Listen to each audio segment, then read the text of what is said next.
দেশ যখন বৈশ্বিক সংকটের এক কঠিন সময় পার করছে, ঠিক তখনই অস্থিরতা ছড়াচ্ছে ভার্চুয়াল জগৎ। ফেসবুক, ইউটিউবে গুজব আর অপপ্রচারের যেন এক মহোৎসব চলছে। রাজনৈতিক ফায়দা লুটতে এক এক সময় এক এক ইস্যুকে ব্যবহার করছে সংঘবদ্ধ চক্র। কিন্তু এই ডিজিটাল যুদ্ধের আড়ালে ঢাকা পড়ে যাচ্ছে প্রকৃত সত্য। সম্প্রতি সামাজিক মাধ্যমে অপপ্রচারের সরব হয়েছেন খোদ শিক্ষামন্ত্রী আ.ন.ম এহসানুল হক মিলন। তার নামে ছড়ানো হচ্ছে ভুয়া ফটোকার্ড আর পরীক্ষার ভুল রুটিন। দিনাজপুরে এক অনুষ্ঠানে আক্ষেপ করে তিনি বলেন, এক শ্রেণীর বট বাহিনী উদ্দেশ্য প্রণোদিতভাবে তাকে নিয়ে বিভ্রান্তি ছড়াচ্ছে। শুধু মন্ত্রী নন, অপপ্রচারের শিকার হচ্ছেন ছাত্রনেতারাও। ডাকসুর সাবেক ভিপি প্রার্থী আবিদুল ইসলাম আবিদকে জুতাপেটা করার একটি ভিডিও সম্প্রতি ভাইরাল হয়। জামায়াতপন্থী বিভিন্ন আইডি থেকে এটি প্রচার করা হলেও অনুসন্ধানে দেখা যাচ্ছে ভিন্ন চিত্র।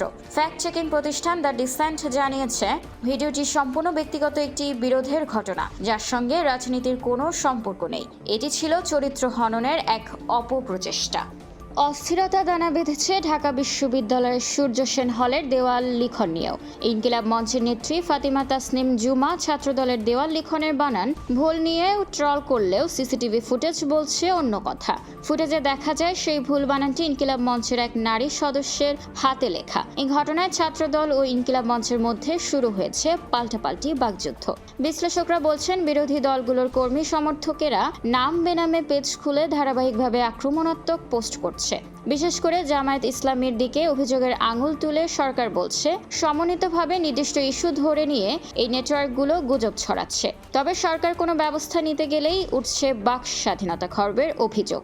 তথ্য প্রযুক্তির এই যুগে গুজব আর সত্যের পার্থক্য করা কঠিন হয়ে দাঁড়িয়েছে। কেবল আইন দিয়ে নয়, প্রয়োজন জনগণের সচেতনতা এবং তথ্যের সঠিক যাচাই। অন্যথায় এই ডিজিটাল অপপ্রচার ভবিষ্যতে বড় ধরনের রাজনৈতিক দাঙ্গার কারণ হয়ে দাঁড়াতে পারে।